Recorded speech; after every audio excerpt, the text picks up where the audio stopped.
Hello. Today's Bible reading comes from Mark, chapter 2. Let us read. One Sabbath, Jesus was going through the grain fields, and as they made their way, his disciples began to pluck heads of grain. And the disciples said to him, "Look, why are they doing what is not lawful on the Sabbath?" And he said to them, Have you never read what David did when he was in need and was hungry, he and those who were with him, how he entered the house of God when Abiathar was high priest, and ate the bread of the presence, which is not lawful for any but the priest to eat, and also gave it to those who were with him. And he said to them, The Sabbath was made for man, not man for the Sabbath. So the Son of Man is Lord even of the Sabbath.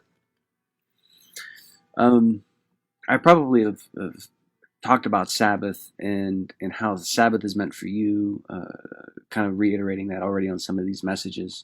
And I'm going to restate that principle, that you weren't meant to work 7 days a week. You weren't meant to be a cog in a machine that kept running. You needed to rest, relax. And if you think about it, in a society where what you got is what you had to fight for, what you had to work for, you had to work hard for it. If you took one full day off, that puts you at a liability among those who are working jobs who are doing it full 7 days. So there's a competition to keep working hard and ignore the Sabbath and, in essence, burn yourself out. But God, all through the Old Testament, had a Sabbath. He had a Sabbath day, seventh day of the week. Then he had a Sabbath year, the seventh year. You take a full rest from your labors. Then he had the year of Jubilee, 7 years, 7 Sabbath years.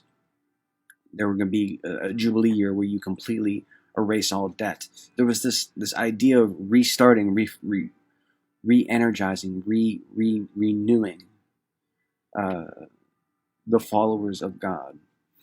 And there's this pressure to ignore that for the sake of not necessarily greed, although it could be greed, to keep fighting forward for more things. And this is where Sabbath is most important for us, is that we trust God, that He is right, that what He has for us is good, and what we have for ourselves is what He gives us and what He endows us with. So there's this way of thinking about the Sabbath and the way of thinking about the law that I think I would want us to understand. This idea that the law is meant for us. I've read in I think a kid's Bible once where it says the law is like a sign on a beach. It says, "Don't swim, sharks." The idea is that the sign has no power to stop you from doing what you're going to do.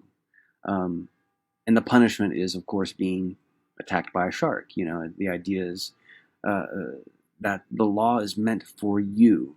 You know, you're not meant to steal. You're not meant to kill. You're not meant to worship other gods. You are meant to follow God and trust that His law is right and good in your life.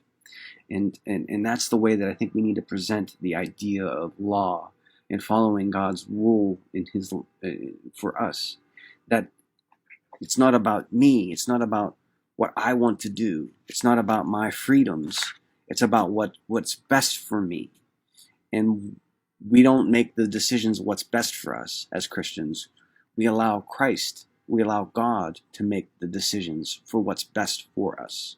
That's what the law is in our lives, is that we follow it because it's best for us to follow it, and not for us to follow it because it makes the most sense for us. Sometimes it doesn't make sense. Sometimes it's hard to follow. If you are sitting there in a society and you're only working 6 days when your competition is working 7 days, that doesn't necessarily make fiscal sense for you to not work on that seventh day. But the idea is God says, I will protect you. I will provide for you. You will be cared for. And so you don't have to worry about this. That's what the law is trying to say. That's what actually God is trying to say to us through the law. And that's what Jesus is saying whenever He talks about the Sabbath, is that He is the Lord of the Sabbath. Trust Him. Trust His law. Trust His ways of being. I hope you're doing well. I hope to see you soon, and blessings.